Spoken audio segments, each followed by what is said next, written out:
This is The Body's Compass with Matt Sorensen and today's guest, Alex Ivkovich, the pioneer of portal therapy, where Alex takes clients through their own inner portal to help heal traumas, working with parents and childhood development.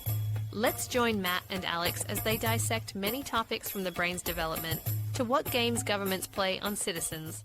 Welcome, ladies and gentlemen, boys and girls, to The Body's Compass. I have a very interesting guest with me today, known about her for a couple of years now. The name has been on the wind, and mutual friend of ours, Nuala, rudely didn't introduce us properly, but that's just, she's not here, so we can talk shit about her.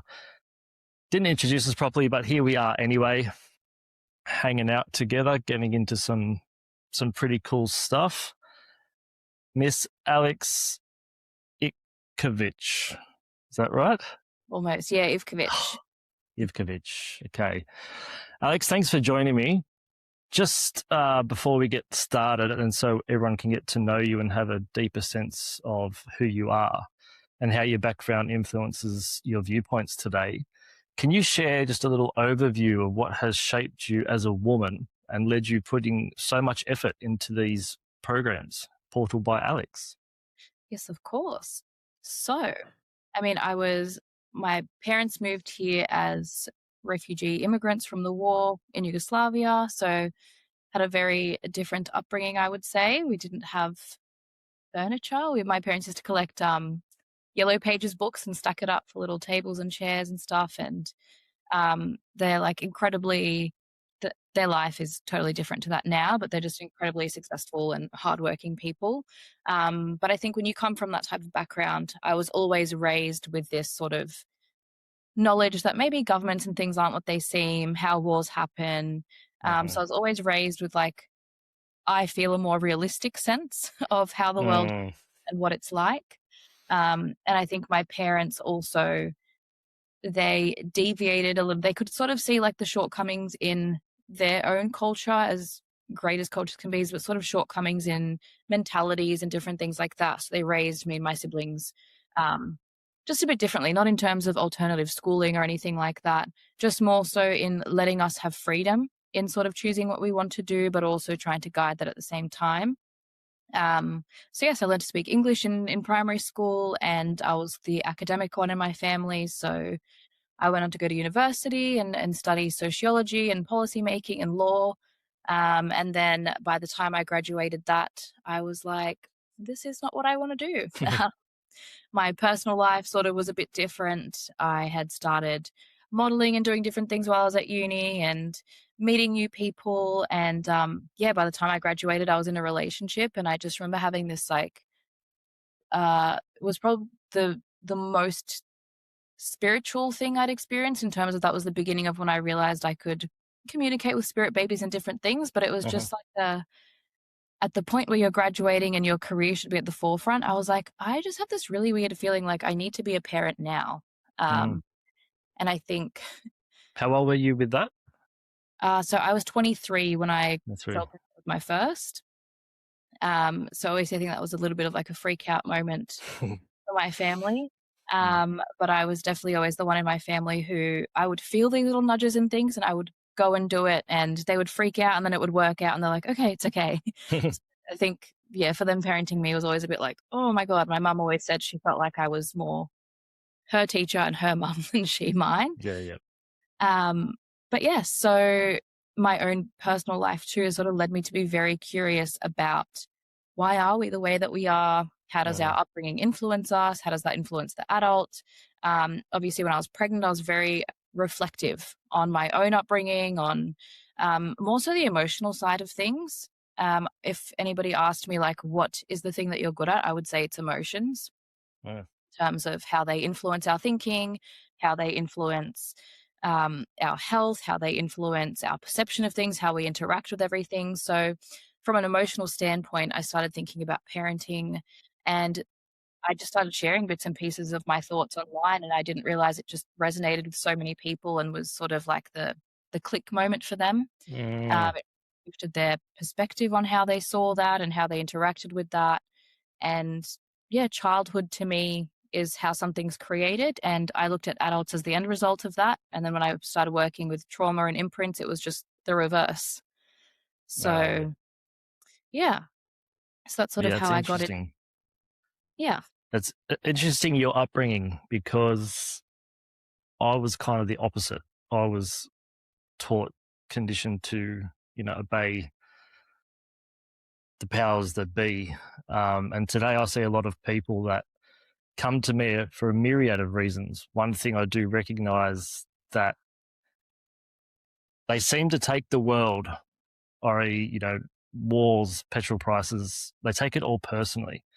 So how do you navigate these and show that the outer world being a reflection of the inner world? Yeah, well, I think the first thing I do is sort of my way of looking at it or communicating it to people is that you're not in control of that, and people need to get with reality, because I think they have these ideas of what it should be like, and it gets very childlike. It's almost that stunted way of looking at it, very black and white. It's right and wrong, and that just elicits all this emotion, and they get really pent up and frustrated. But when you look at things from a realistic sense, and I know this from doing it at uni, but I also just know it from observing the world, sometimes these things come out like these big changes and they're like, oh my God. But when you look at reality, it hasn't been that different. It's not what they, blew it up to be in their minds.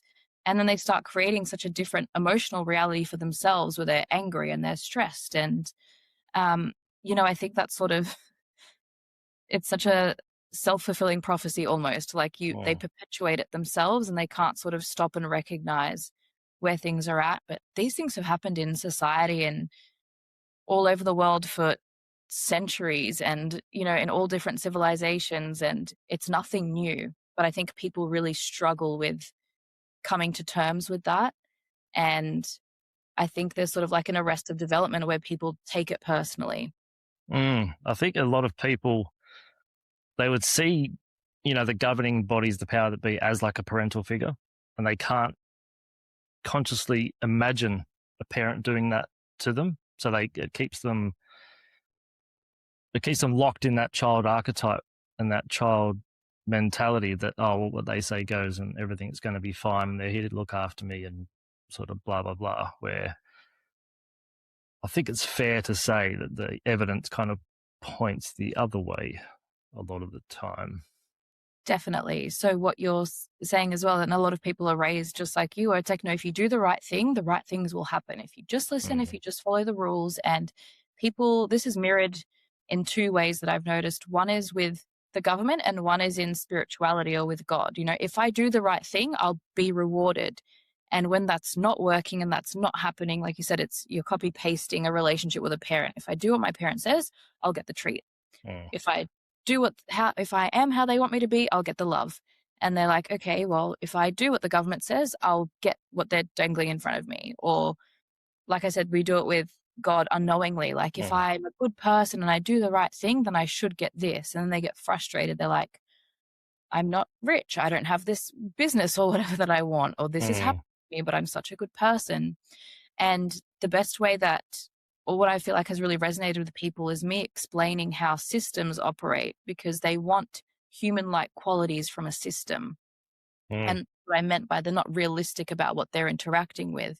You're not interacting with a person. I think they look at a prime minister or a president and they think that's the person, and they should understand how I feel and this, but their job in running a country is essentially in running a business to an extent. And this is very much sort of correlated to what people want from a narcissist in a relationship. They want all this empathy and all this stuff, but really all narcissistic people do is they breadcrumb you, and they give you little bits and pieces, and they kind of study you and learn you in the sense of, well, if I just give you just enough of what you need to keep giving you hope, and I give you just enough of this and just enough of that, and I dangle something that you want in front of you, you're going to keep feeding me. You're going to keep giving me everything I need to survive and sustain myself. And at the end of the day, they're going to take their winnings and go. And I think, like I said, we do that as well with God and with other goals and things that we have and things that we feel like we deserve. And well, getting getting onto that, so according to psychology experts, our perception is primarily built by our, mother and father and primary caregivers, especially in that 7 years of life. There's also another factor that you just brought up that's arguably a deeper, a deeper influence, and that's our Imago Dei, or image of deity, or belief of where we come from. So how do you see these archetypes play out, not only, I guess, in the world, but with clients? So I think this is where emotion comes into it and people's experiences, because the way that you're taught to be, the way that you're taught to react and respond to everything, that forms in that first 7 years. How you might be trying to be the best kid ever, but if you're being misunderstood or you don't have space for something, you're taught something different. And our brain is designed for survival. So it will learn, okay, to survive in the world, I need to be XYZ. And if I don't do that, I won't survive. So obviously then they grow up and they expect that that same framework that they learnt in a very small setting in their family home then applies to the greater world. And then obviously we grow up, we meet new people, we see other ways of doing things, and we're always trying to fit our very small perception that we learnt from 0 to 7 into that greater world. And this is where I see a lot of people struggle, because it's a constant trying to fit the world into this box that I created in those first few years. And then at a certain stage, people realize, well, that box becomes very cagey and I have the ability to change that box to a certain extent. Then they go down the journey of basically rewiring and doing things. And just to answer your question in terms of clients, I very much had a different way of working with clients, because what I noticed in this unwiring and rewiring, so to speak, was that people thought they could go and do a breathwork session and this whole cage would be different and they will get everything that they ever wanted. And they're like, they do that and they like, oh my God, that was the best. It's going to work. It's going to work. And then they're like, okay, it didn't work. Now that thing's the worst thing ever. Let's move on to an energy healing now. Oh, you know what? It's because there's fluoride in my water. You know what? This is all my parents' fault. So people just kind of go from one thing to another, to another, to another. And it's, to me, it's really about looking at the whole and going, what are you realistically trying to achieve? Like, do we really think that you doing a breathwork session is going to change your relationship with your father? No. What it can do is help you with the emotion that's there, that's sort of just sitting there and ready to be processed. But it can't change your dad, and it can't give you communication skills, for example. And it can't help you accept reality if you don't want to. So like an example I would always give people was, if you wanted to play guitar and you've never played a guitar in your life before, and you went to an energy healing and you told them, cool, I want you to do this energy thing on me, and then I want to leave here with the skill of playing guitar. They're going to tell you that's so unrealistic. But in a certain way, people tell themselves, well, if I go and do that, I'm going to have, my business is going to be better. My relationship with this person is going to be better. But all of those things are actually built from skills. So you need the skill of running and opening a business and, doing all the things, getting clients, and you need the skill of communication, and you need to be realistic about those things. And that's not to deny, the magic side of life. But I find a lot of people create their own sort of issues through their perception of modalities and their perception of what's going to help and how it's going to help. And that's why I look at things through an emotional lens, because it's like, what emotions are you avoiding? Are you avoiding discomfort? Are you scared? Are you whatever? Because that's going to affect your behavior. And we're always going to dance around the things that we're avoiding, and it's going to lead to those outcomes. And then how can we look at the world and say, that's not what I wanted? Yeah, it's funny you mentioned breathwork, because I've had a few breathwork instructors on here, and they all say, one said, yep, breathwork can fix everything. And the rest are more probably realistic and say, well, it's a tool that you can use. And you mentioned, the skill of building the business, but there's also the skill versus the ability.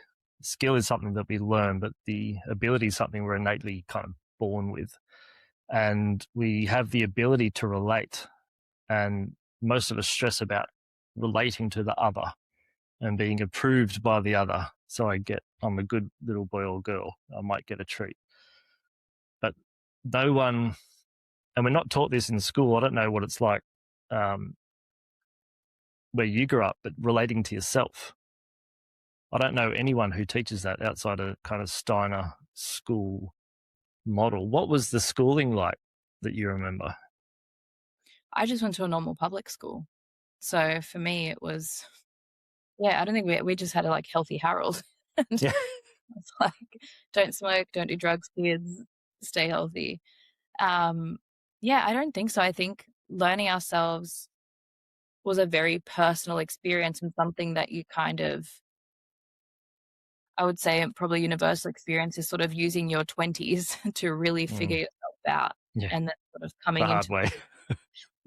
You learnt the hard way. Yeah. And I think this is why the parenting side of things has really taken off, because nobody's had a textbook or a learnt experience of like, how do you teach this to a child? Like, how do you get this across, and how do you make it developmentally appropriate? How do you get what you're trying to say to soak into a child? Because we know the value of it through our own personal experience, and we know how important it is now. But obviously, like, you can imagine like your parents trying to tell you something when you're a teenager and you're like, I don't care. I don't care. So you kind of got to get in that sweet spot in child. Well, I mean, teenagers know everything already. So I know I certainly did as a teenager. But our education system on that, I think, is a little bit backwards, because I'm treating a few kids at the moment with kind of learning concentration issues, and they're on all kinds of medications. And one person who I saw recently, her son takes, is it Ritalin? Is that still a thing? Yeah. And one of the side effects of Ritalin is muscle tension, and it's actually holding tension around his brainstem. So anytime he can concentrate, the drug just tightens it back up, and I have to come in and release it every single time. But outside that, his eyes are just wandered kind of everywhere, but he just doesn't learn the way it's been taught. I mean, the left brain doesn't really come on to at least 12 years old, but he's had homework since he was 5. And he's, how old is he now? He is 11 now. Yeah. And you could just see he's not wired that way. Either was I. He's just a very artistic, sporty kid, but getting him to sit down and do times tables or scientific equations, that's just not how his brain is wired. But he's been made to feel like crap because he's not concentrating at school or doing well at school. And luckily his parents are sort of hip to that as well. But they have a fear of him not being able to sort of keep up and, fit in. And it's funny how you talk about religion, because he goes to a religious school and they're not a religious family. And she was telling me a story a couple of months ago about, I mean, he was 10 a couple of months ago. So 10-year-olds do stuff, right? They get in trouble. And as the dad was kind of giving him a good talking to, the kid said, "No, Jesus is my boss." And that was just like, whoa, this is enough. We've got to, it's, I mean, religion being arguably the most misunderstood concept that we have out there, which is another episode entirely. And a lot of people you said something about holding the emotions, which is, again, one of the most overlooked aspects of, I mean, it's becoming cool now, but especially in the rehabilitation space, no one even acknowledges it. As soon as you say emotion or mental or holistic or anything buzzy like that, you're in that cage over there. But realizing how an unprocessed emotion can change someone's posture, especially if it happened within that first 7 years, because the first 12 months of our life our spine is formed, and then that essentially becomes our antenna and how we relate between the subtle and the non-subtle. And so many people that I see, and you'd likely be the same, that people have all these unprocessed emotions going on. They have all kinds of distorted body postures, especially scoliosis. The amount of scoliosis I work with, and it's actually been a suppressed posture, is mind-blowing. But you tell that to a doctor or a physio, and it's just, they look at you like you've got kind of 16 heads. Yeah. Man, I even have parents who, like, I think for us it's such a normal way of thinking, but their kid has allergies. You know, they're born with eczema, and the doctor says it's not the food. You just need to use this topical cream, and it's like, but I'm telling you, there's a clear correlation between what I eat when I breastfeed and what happens to my child. But they're like, you know, they can't seem to grasp that. It's all very one layer. It's just this way, and this one way of thinking. There's no other way of extracting that or connecting it. But to your point and what you said about the school and the kid and stuff like that, I think that, to me, it's abnormal, the amount that we expect children to do and what we're doing. Like, we call it progress, but we're really stunting children so much. And I think everything needs to swing back around in a way. But you're really stunting kids in the middle of their development, where kids are born right brain dominant, which means our right side is our creative side. But more importantly, it's how we're observing the world. So if we lived in the hunter-gatherer era, it's, what's my environment like? How are people responding to things? Is there a cave with animals over there? Is there a cliff over there? How do my parents respond to fear? How do they deal with, you know, watching my mum and dad come head to head with another tribe? How do they handle that? How do they do that? That's what that's for. The kids are watching, how do we deal with emotion? What do we do when we're stressed? What do we do when we're angry? They're learning, like, this is what I need. Yeah. And it's for a reason, because they look at us and they go, you're an adult, you're alive, and you've survived. Therefore, I need to copy what you're doing to get to that level of survival, because it's very primal on such a basic level. And instead of sort of going along with that and say maybe starting schooling a little bit later or changing what the curriculums are like, we're sort of going left brain, left brain, left brain, but it's not developed. It's not there. I'm so sorry. And what it's kind of the way I describe it to people is like, it's like doing a poo. It's not ready. You can push it out all you want. You're going to get a hernia. You're not going to have a good time. Just let it brew. Let it be ready. Let it be a smooth, easy process. But people don't have that perception, and they view society as progressive. Like, you can do your times tables faster. You can read faster. But it's like, at what cost? You're missing all of these, like, really important developmental steps that then affect the adult. So then you have to go backwards. And that's what we're doing, is we're going backwards to be like, shit, I need to fill that gap now, and I need to do that. And I see that in adults, where people are rushed through their emotions, or they're taught to be people pleasers because it's respectful or whatever it is. And they're forced to share when they're very young, like toddlers, instead of going, you know what, that is your time to be selfish. That is your time to learn yourself and your boundaries, because afterwards you learn other people. And what they do is they rush through when you're supposed to learn about yourself. And then you end up in really shitty relationships. You end up burnt out. You end up with all these issues because you never learned how to just be okay with looking after yourself and what you do and don't like, and what works for you and what doesn't. And you miss out on these skills. Then you need to go backwards and fill it up. And it's like, well, what if we just slowed down the whole process and did it properly? You know, I look at things like an arrow. You really need to pull it back, and then it can shoot forward, and it's fine. But I think in schooling, it's really difficult. Like, I send my kids to a Montessori, and it's very much at the child's pace, and sort of aligns a lot more with what I would say probably are shared values for us. But you kind of have to get lucky in mainstream schooling to have a teacher that gets that and understands the individual child. And just like your client that you're talking about, that kid, it's like, man, we were all created like so perfectly. I literally did a podcast the other day where I was saying to somebody how I changed looking at myself as, you know, a practitioner or a business owner. Like, I function like a creative. I work in these bursts, and I want to be inspired. And because Michael Jackson's super popular at the moment, I think it makes sense in this way. You look at artists and they're like, something just dropped in for me. I'm driving and now I'm creating it. And that's just how they function. If you took that creative person and tried to put them in an environment where it's like, okay, you're going to sit here every day at this desk and you're going to write this song, it's going to be really hard. It's not going to come out right. They're going to be like, well, it's not coming out when I told it to come out, so there's something wrong here. We do the same thing, I think, in the medical system, women birth. It's like, well, you're not doing this here and there's something wrong. And if, oh my God, if it's not on this day, it's definitely broken. It can't be a window of time, just on this specific day. Yep. To the minute. Yeah. And we cause more problems than we fixed, and we call it progress. Yeah, I think we've become so smart, we're actually getting dumber.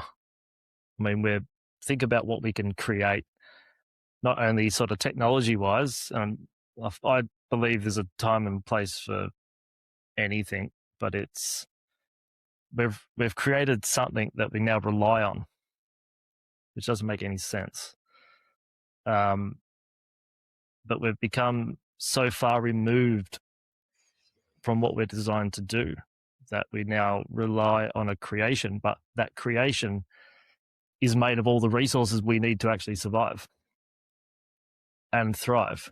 So yeah, we're very kind of smart, dumb people as a species collectively. And, you know, with everything and everyone being connected and interconnected, the ways that you sparked the thought were everything is now evidence-based. As soon as I see that, I cringe and I'm 180 degrees the other direction.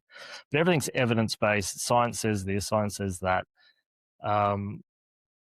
And, you know, it's very clear to me from my own observations that certain powers that be, governments, governing bodies, as you were saying, not quite what we think is going on, but they're promoting isolation and dismissing the soul and spirituality, aka everything, against being connected. So what are your thoughts in that regard?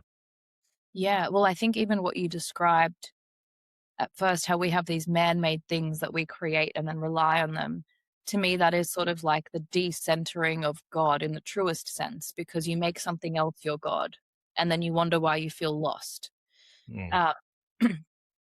But back to the government type of thing, I think the way the world operates as well is like when we talk about evidence-based, I picture things in my mind like, you know, when you see the spectrum of light and how our eyes can only see this one spectrum, or how if there's sound, like dogs can hear sounds that we can't hear, or whatever it is, all of these things exist. We're just choosing a medium to extract one part of that whole band. And when I hear evidence-based, I'm like, cool, you used one form of something to extract this tiny part of information, and they struggle to sort of put it in a way that includes the bigger picture. So I fully agree with you there. And evidence-based, my God, you can twist that so much too. Like there's a whole, just back to my uni stories, there's a whole unit that I had to study at uni, which was how they manipulate science and what's the right way to manipulate it and what's the wrong way to manipulate it. And sort of, if you start with a premise, how do we make it shape to that premise? And it just kind of reminds me as well. A paycheck. That's how you do it. Yeah. Basically. That's what it is, though. It's paid. I want to pay you to try and prove this, to establish some form of trust in people for this level. But when it comes to disconnection and things like that, and the government sort of pushing that, I think they're trying to remove everything that makes us human, in a sense. It makes you rely more on those man-made things, and therefore God gets to stay decentered, and the government or whatever they say or think gets to stay as the false God, essentially. So I do notice that too, and I think it strips away a lot of those things, for example, where I know for women, like female biology, we have this inbuilt system where we can feel into another person completely that's in front of us and see exactly what's going on. Like I know I innately probably rely on that in my work and with my kids and with my clients, who I design that way to figure out what's going on with a baby. For example, they're nonverbal, they can't tell you what it is, you have to feel into it. And I think we have that ability as humans with each other, and I'm sure you do with your clients too. People come in and you just feel what's going on. And I think that those are the things that make us really powerful. And those are the things that it brings out something in us that creates such a connection and such a community that's really hard to break. Oh. And I think governments are doing a pretty good job of they recognize where we're powerful and they try to minimize that as much as possible. They're like, what can we do to sort of like break that down and stop that and keep what we say as the center? Because like I said before, a system needs to stay alive and it needs to function in a certain way to stay alive. So in my mind, there's always like practical elements and there's also like these more conspiracy sided elements to it. Mm-hmm. Couldn't agree more. It's mass psychology, really, and it goes everything from government bills, laws, whatever they're called, to advertising. And you'll notice that, I mean, if people knew the amount of subliminal messaging, just if you watch a TV show when the ads come on, the amount of subliminal messaging that goes on and the amount of research behind that technology that you're seeing every single night or every single day is actually casting a spell on your subconscious to make you want the thing. And just as an example, I think it was McDonald's, that particular shade of red and yellow actually activate the apostat in the brain. That's the part of the brain that tells you that you're hungry, that you need to eat. So that's just one example, and that's an old school example, and that's just on food, but it's all just the mass psychology from the advertising campaigns, the financial system. I mean, get on and on about how they get you with that kind of stuff. But as you're saying, it's about control. It's about power. They want us to feel dependent on them. And it goes back to the Roman days. What did the first thing the Romans do when they took over land? They salted the fields. So people couldn't grow anything. So they had to come to the government for seeds and all this kind of stuff. I think what's the new virus around? The hantavirus or something. Hantavirus, yeah. I mean, that's just going to show us as citizens what they learnt about us during COVID. That's exactly all that's going to be. That's all that's going to be. Exactly. So which buttons worked to push, which ones didn't. And I see things as sort of like a double process, because I think what's that saying? Like every action has an equal and opposite reaction. So I think COVID was one thing where, yes, you started to control, but then you go, shit, I didn't probably really account for the fact that people are in their homes with social media, learning things that are now like kind of ruining what we're trying to do. So everything sort of comes with that. But just to your point before, there's so much that happens, particularly with children, in terms of, I know even casinos and hotels, the types of carpets they use and stuff, they're all designed to sort of trigger something in you to spend more or do more. The biggest amount of marketing research for anyone and anything goes into children. How do we get, because they know that kids watching this, that's their future customers. The more you get in now, the more you secure your future customers. And they do it. I know with toys, like I worked a lot with, I like to base all my stuff in the brain and obviously how kids are developing, but there's also differences in the male brain and the female brain.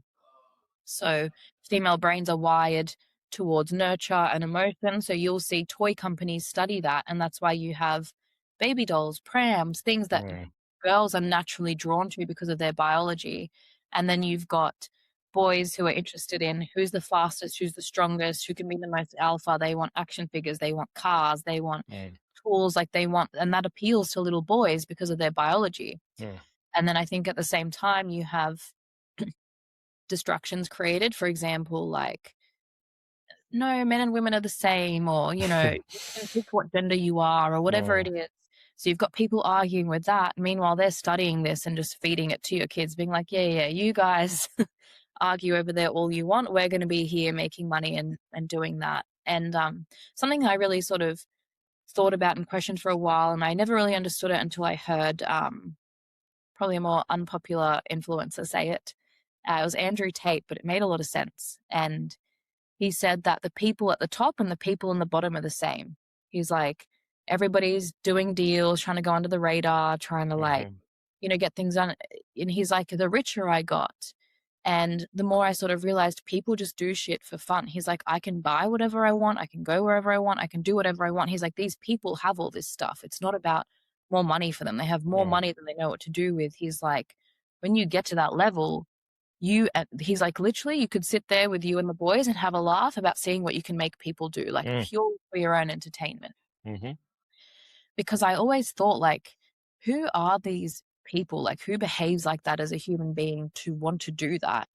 And then you realize it's people who are devoid of morality and spirituality and, don't have a healthy relationship with God. And they just do that for fun, like that's their entertainment. Like you said, the Roman times, the bread and circus, like that's literally what they do for fun. And unfortunately, we all pay the price for that in some capacity. But I don't know. I think the more I talk to people, the more I'm like, you can just, once you kind of know it, like you just mentally did it. You know what I mean? Just like live your life. There's no point in getting so hung up on it and break the system and this and that. The system's always going to be there and exist. Like you just exist wherever you want, around it, within it, dip in, dip out. Like to me, coming here as a human is like the world's your playground. Like you interact with it how you want. If you don't want to go on the flying fox, don't go on the flying fox. If you don't want to be in the sandpit, don't be in the sandpit. Like go where's happy for you and just make it the best time. And, I think that's the kind of spiral that we go through in a sense where like we get so deep into it and then you come out and you're like,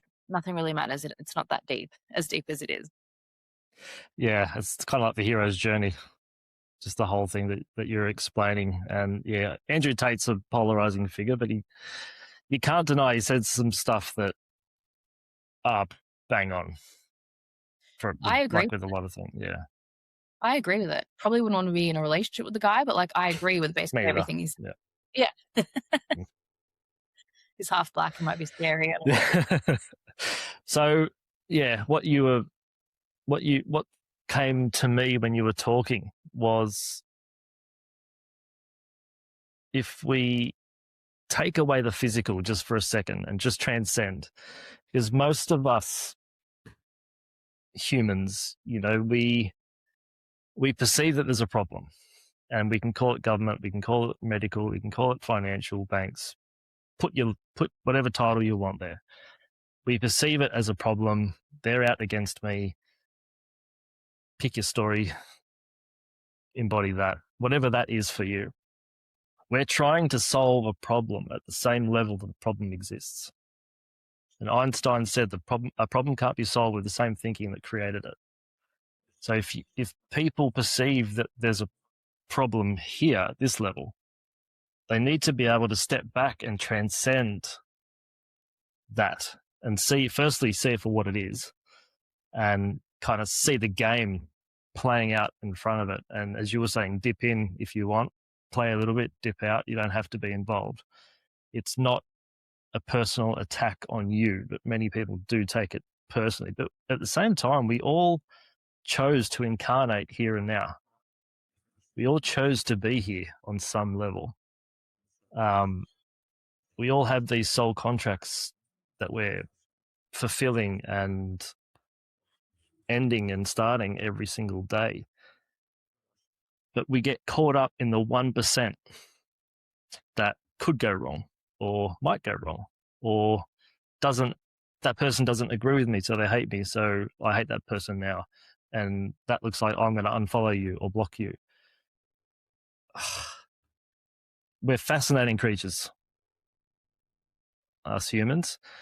Now, I watched one of your videos, and I can't remember which video it was, but it sparked that, there are many parents out there wondering what's going on with their kids developmentally. So kind of touching on my patient I spoke about before. I know you work with childhood development a lot. So can you explain to the listeners just about how the child develops and what parents can do to support not only the child, but them themselves as a parent? Yeah, of course. So I think something that's really helpful is I like to see things as a process. Doesn't matter what it is, children, whatever it is, you have a process that we go through, and you just kind of want to identify, where am I at in the process? If you go in blind and you have no idea that a process exists, Everything feels really hard. It feels overwhelming. It feels confusing. You're pulled in a million different directions. But essentially what I saw for a lot of parents was a lack of understanding in everyone's heard of childhood development, but I don't think they actually knew what it means or what that tangibly looks like. And I was sort of confronted with a lot of, like, oh my God, just tell kids hands are not for hitting. And then they'll learn that hands are not for hitting. But I'm like, them hitting is not the issue. They obviously have an emotion that's driving the behavior. So that's where we need to start. Like on an emotional level, something's happening that's causing that behavior. You telling them that hands are not for hitting is not going to stop them feeling angry at their sibling, for example, or stop feeling annoyed. So we need to work with them on that root level. So as I said before, children are born right brain dominant, which means they're emotional, they're creative, they need to play, they need to learn the environment, they need to do all of that. And then slowly, obviously we can see it as the left brain slowly has to develop. So we're born with obviously all parts of our brain, but you can see it, so the left brain is language and logic and those type of things. You can see it around 1, they start talking, and, as they get older, you can start to reason with them, and all that stuff comes online. So essentially my teaching is basically like, the brain is the manual. People always say there's no manual to parenting, blah, blah, but I'm like, there is. There's a framework that every single human being goes through. Everybody's born with a brain. Everybody's got one, and they all function pretty much the same. So you kind of have to go, okay, well, if they're right brain dominant and they're emotional, we need to sit with that emotion until that left brain is back online. So that looks like, I don't know, depending on their age, let's just say if they're like a toddler, all of that emotion needs to come out. It's not a tantrum. Let's just look at it as like they're crying, they're getting up, they're overwhelmed. There's all this stuff happening in their life. They're being told what to do all the time, how to do it. They're developing their own preferences, and they can't do what they want when they want. That's going to make you frustrated. It's going to need to come out. Let it come out.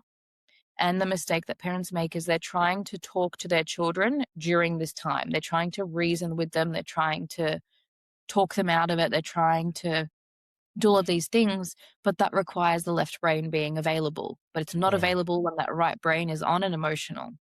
So once that emotion comes out, only then you can talk to them after, and you'll notice it. You'll notice like the tears stop or whatever, or they start asking a question, they want to go do something. And a lot of people struggle with that in the social sense. They're like, this looks bad. Oh, I can't just leave what they just did and da da da. But I'm like, it's more effective to just do it later when they're actually available. Now, the reason old school parenting sort of worked, I don't think it really worked very well, but the reason it worked is that when you have somebody who is right brain dominant and they're emotional, they can only hold one emotion at a time. So if they can be sad, but then you introduce fear, they're going to go, fuck, I need the fear to survive. If I'm scared, I got to put down that sadness for a second because I'm going to get more effed up in the situation if I'm not. And then the fear is used as a tool of control. I'll hit you, I'll do this, I'll do that.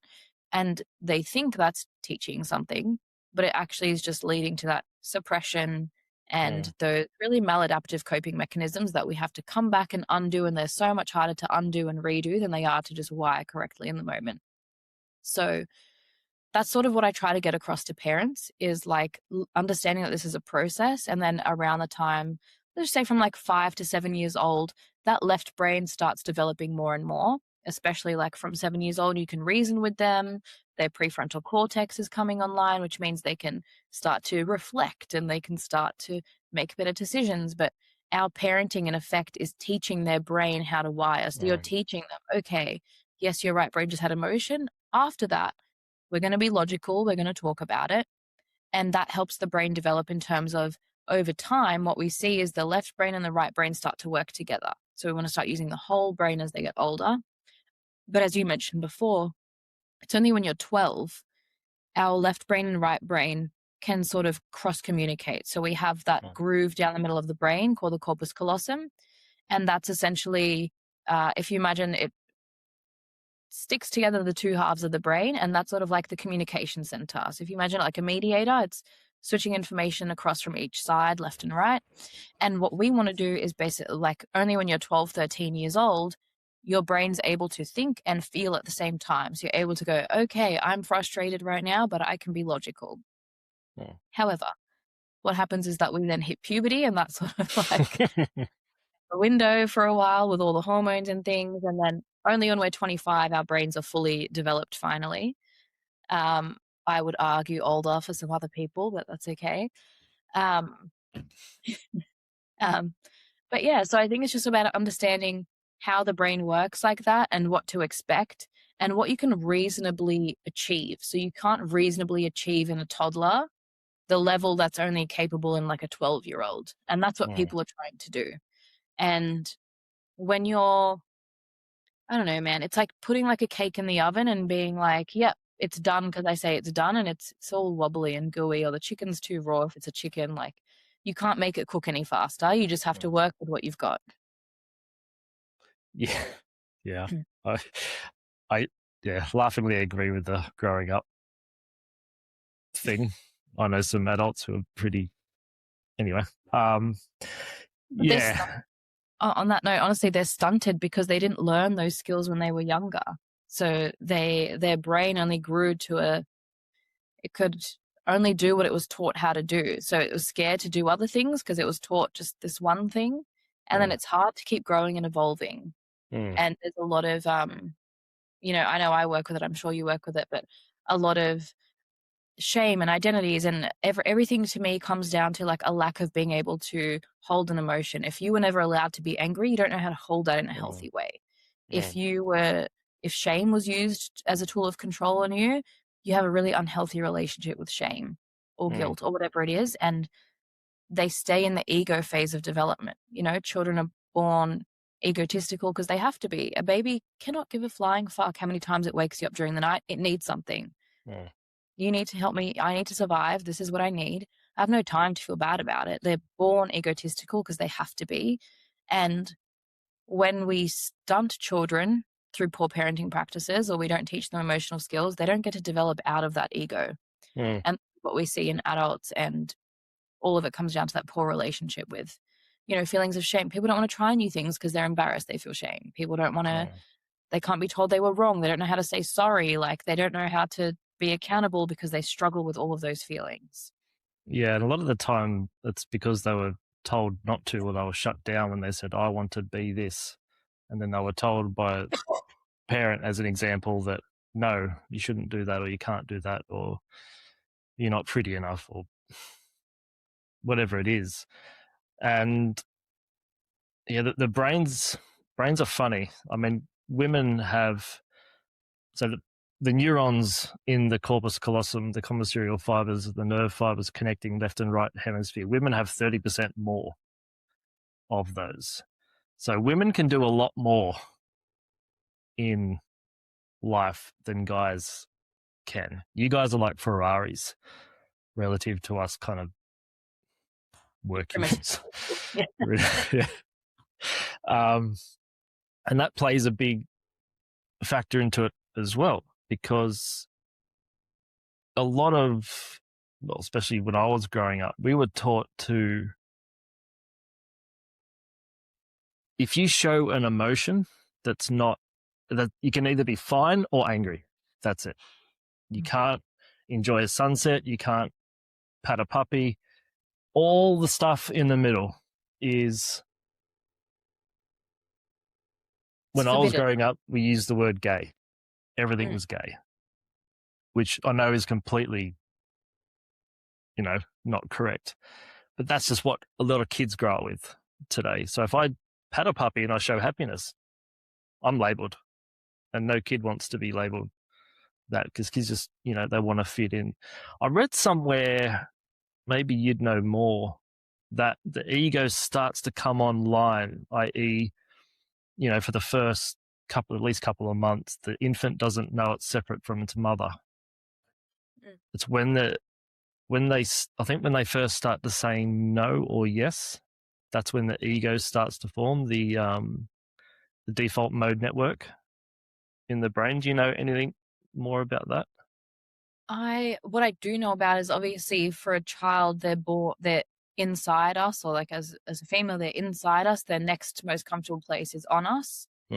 Then throughout toddlerhood, as their brain develops, they start to realize that they're a separate person to you. So that you might not like something that they do like. And something I know I watched my sons go through was they kept wearing their dad's clothes every day when he was at work. So the closest thing you can do is try to emulate somebody if you can't be them. So they want to be like you, and this is where connection and stuff comes into it. But I think it also depends on maybe how we define ego. I think there's like obviously stuff that happens when we're older, but I think there's also, it's such a primitive thing where ego to me is just like a total lack of self-awareness and a lack of regard for the impact on other people. So I think babies are born like that in regards to they can't care how tired you are. They can't count how many times have I woken you up, or what have I asked you to do, or what have I asked you to give up. That they just don't have that function. They're not supposed to, I Very think. selfish. I know. Yeah. Now with just to balance the ego out, that people correlate ego with, selfish and self-absorbed, blah, blah, blah. But it's also a bit of a paradox, because without the ego, we wouldn't be here to perceive and relate to anything either. Just wanted to balance that little coin out. Alex, sorry, here. Oh no, No, I just had finish your thought.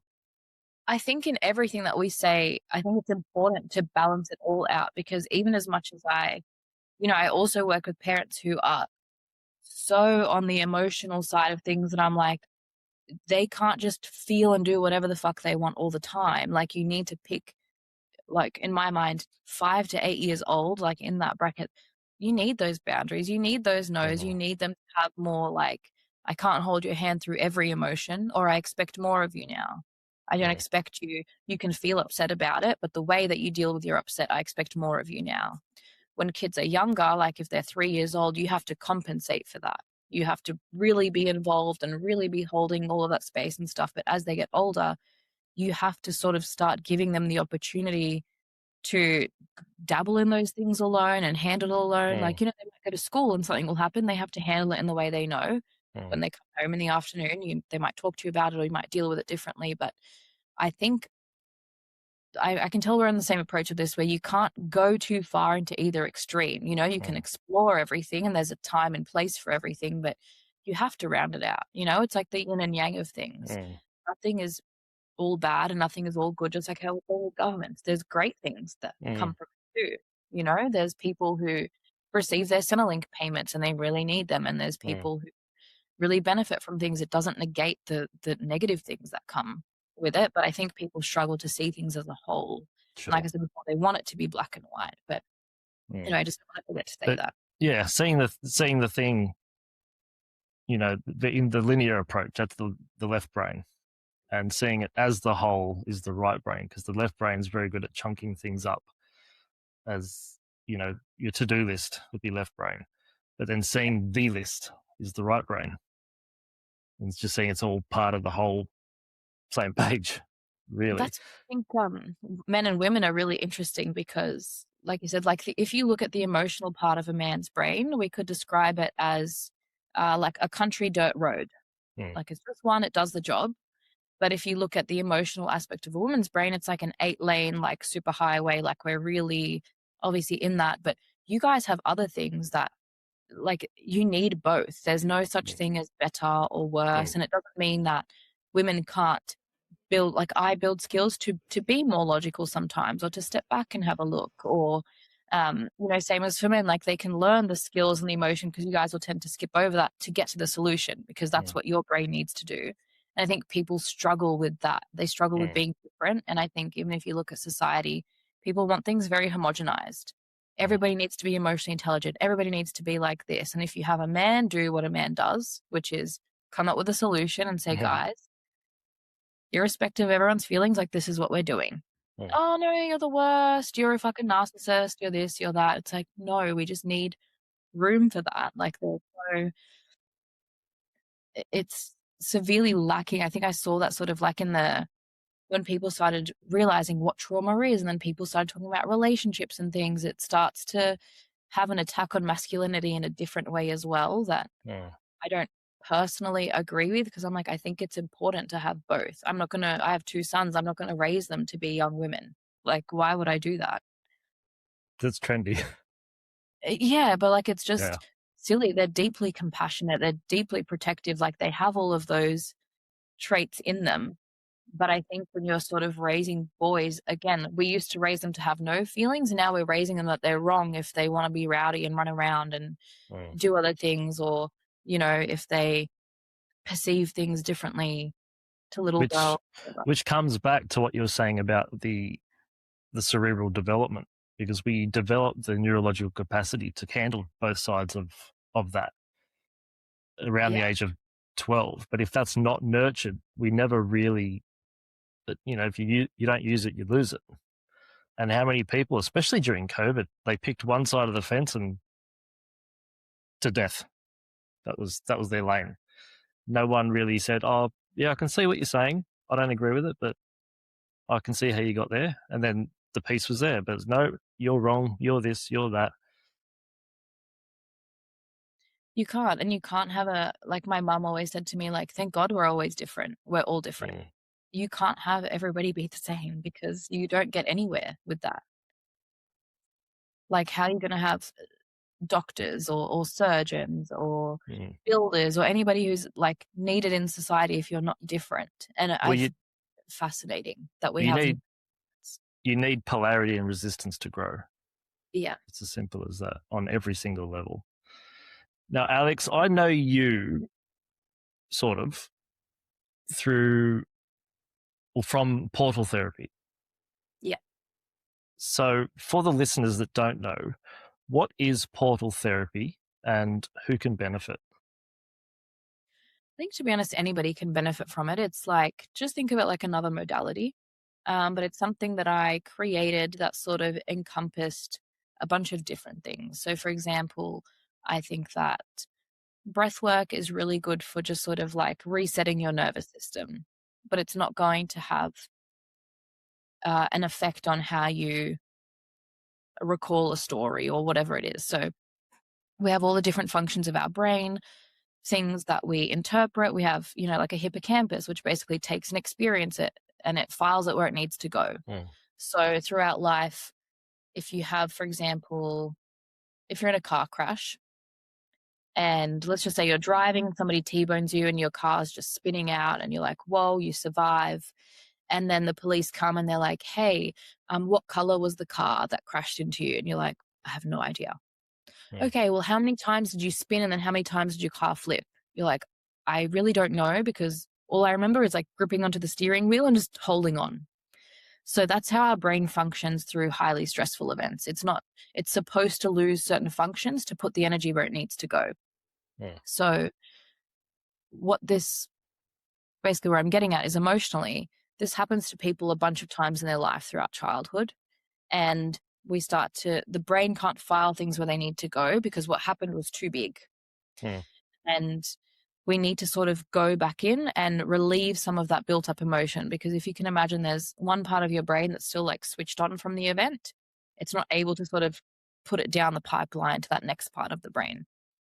Obviously, like you said earlier, is if you look at scoliosis or something, there's an emotional root cause, because it's like a repeated thing that somebody felt, or something that wasn't be able to let go.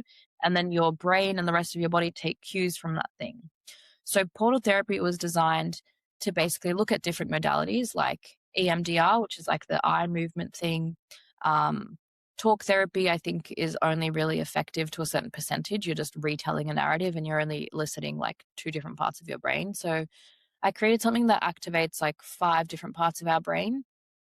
I would say it's like similar to IFS, internal family systems, where essentially you can go back in, but you do it in such a way that if somebody brings up a traumatic story, they might start to feel really emotional and flooded, and then you're kind of like starting the cycle again.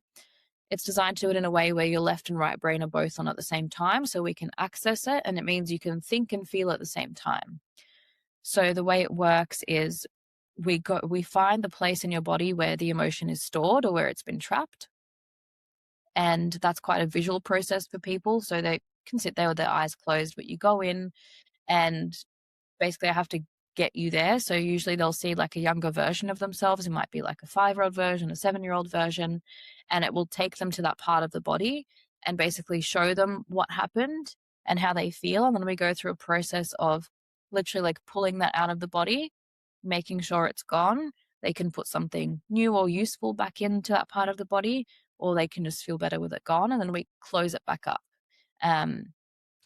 So that's essentially how it works. I don't know if that makes enough sense. Please tell me. But it's like people will just like literally sit there with their eyes closed and we go through this process, but it's supposed to target like 5 to 7 different parts of the brain and your body.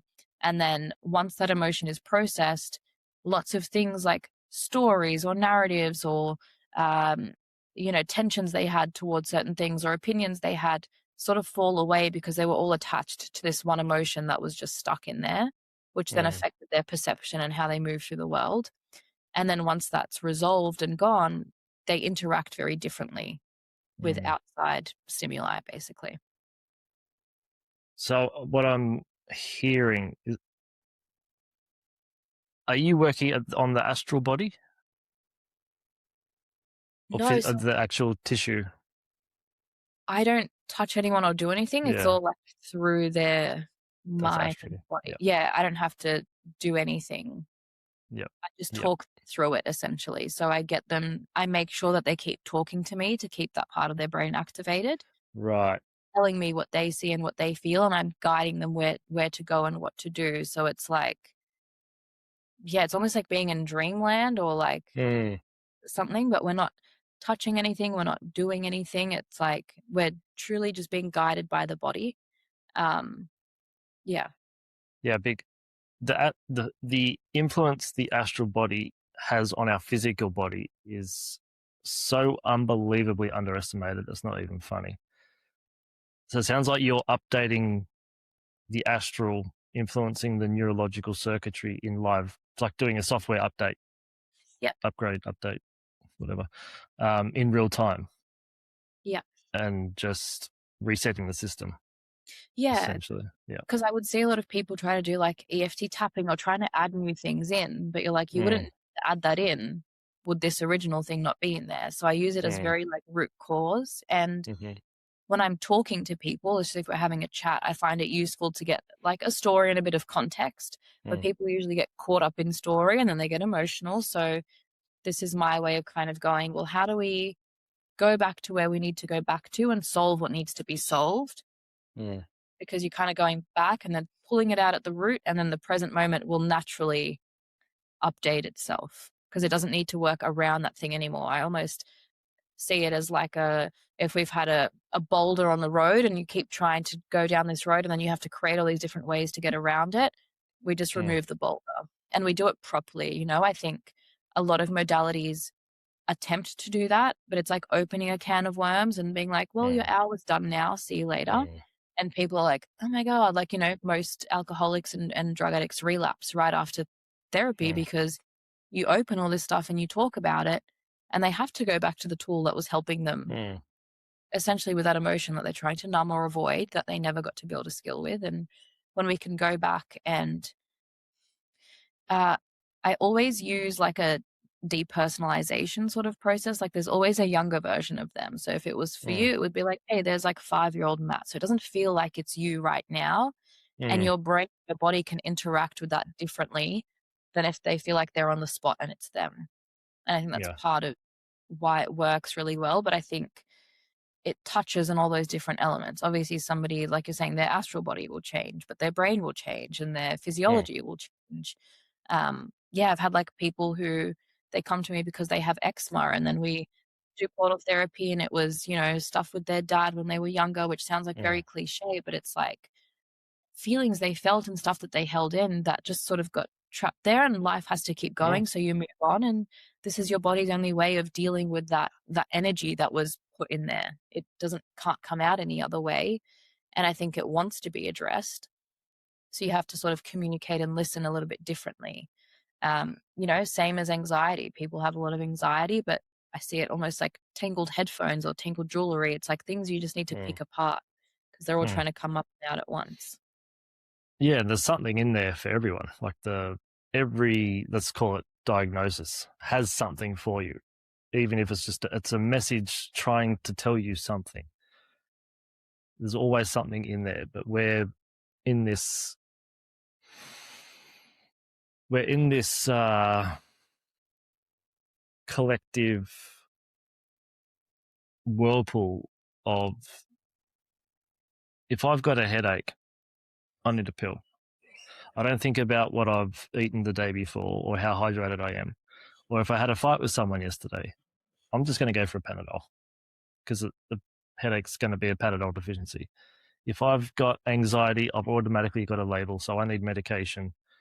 I'm all of a sudden outcast from a certain group of people, not realizing that another way to translate anxiety is just fear of the future.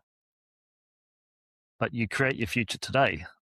So what future hasn't happened technically doesn't exist, because when it comes, we call it now. But we can create that now. So it all comes back to now. So that's what I mean by you're actually updating the whole thing in real time, because it all happens now. Yeah, it does. And how do you work with the astral body? Like, what is your... Yeah, all the time. I mean, there's lots of tech saying that we store emotions in the body, and there's a lot of new research coming out now, which is going to be... Is it evidence-based? Probably. It's, scientifically fact-checked, so it must be true. That we store emotion and psychological themes in the fascia surrounding the organs, in particular organs and the glands. That's more influenced in the astral body, which sits about 30. You can actually palpate it. The astral body sits about 30 centimeters off the physical body. That's where we hold it. But that's where, when you feel an emotion, it's always like a thorn in the side all day long. Like, people store anger in the liver, as an example. And when I tell people, when I'm working with someone, I say, you got some tension in your liver, they first thought, oh, I don't drink that much. Like, you could drink as much as you want or eat as bad as you want. That's going to come and go through the system in a couple of days. The thing that's always there is the thought and the emotion attached to the thought, because it's in the astral body. It's not physically there, but each organ has a mechanical part, an immune function, metabolic function, and a psychological, emotional function. Just depending on what the theme, each is like a emotional, mental antenna that attracts different aspects of consciousness, and the collection of all our organs into this little vessel we call a body is the thing that we perceive as human consciousness. But as things make us angry, and as you were saying before, we don't know how to deal with that anger because we were told as a kid, don't be angry. So we have to push that down over there, because our immediate, the immediate to-do on the to-do list is survive. So we have to survive first, but then we'll worry about that there, but then we forget about that because something else happens. And I don't know, I'll get to my to-do list now. Oh, but the petrol price has gone up and Trump said this, or whatever that is. So that gets pushed back even further, and just on and on it goes. And so now I'm really tired. So, well, now I need my coffee to perk myself up, or my Red Bull. So that just speeds everything up biologically. But then psychologically, we're still back when we're 5 years old, really. Yeah, that's literally the way it works. Our brain is designed to split. Obviously, in like extreme cases, you can see it in like bipolar or schizophrenia, but brain is very much designed to like keep going. So obviously, like, you can be going through divorce, you can be going through sad things, but you're going to work every day, you're doing what you need to do. We're designed to do that. But I don't think we have very good teaching or skills about like, well, how do I actually process that? And, something for me as well, I think a lot of people also think they need to sit there and process it in the moment, but it's like, it's going to come up and out naturally. It's just about tapping into it when it does, and I, for me personally, I'm somebody who gets through things, and then once it's done, I can process it. I'm not like a in the moment processor. Kids are. I'm sad about it now. We'll do it right now. But I think as we get older, we just sort of need to remember as adults to come back to it as it comes up, or just sort of like have those moments, like you said, not like keep adding more and more things on, or, I think I see it differently in men and women as well. Men sort of do cover their stuff with work. I'm just busy, I'm busy, I'm busy, I'm busy. And it's like, yep, no problem. And then one day things just come to like a screeching halt and you can't be busy anymore. And it's like, well, now all you're left with is facing it. And then you're even more overwhelmed because there's such a laundry list of things to face by that point. Uh, yeah, I think women are more naturally guided in that because of our monthly cycle. And we just sort of have that like monthly release that comes and that reflective nature of it and the things that come out. But I think there's so many things that we could do. There's so many things that are innately biological to us. And then I think there's so many things that are just skills and different perspectives that we can look at to build out and do it. Because like you said, it's use it or lose it, or, it's like pruning a tree. If you're not going to use it, it's going to go. Like it gets cut off. Your body is not going to use energy for that thing. And I think looking at how our body uses its energy is the creating of our reality, because you have to be giving it instructions on what to do. Like when you take a supplement, you're giving your body instructions. When you sleep or whatever you're doing, like you're always giving your body instructions of what to do, but we don't look at it that way.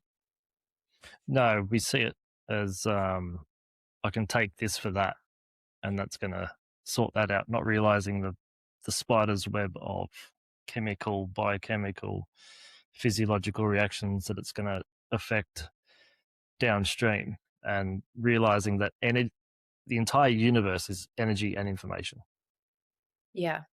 We are information. We are energy informed. Yeah, truly. Actually, what you just said made me remember to tell you as well. I just think it's a good way for people to look at it. What you just said about people like, I feel like this, let me take Panadol, let me do this, let me do that. And then you have another group of people who make fun of those people who are like, oh, you're like into big pharma and blah, blah, blah. But they're doing the same thing. They're like, well, I'm going to do this modality and I'm going to do that. But truly, like, humans don't really need any of that stuff.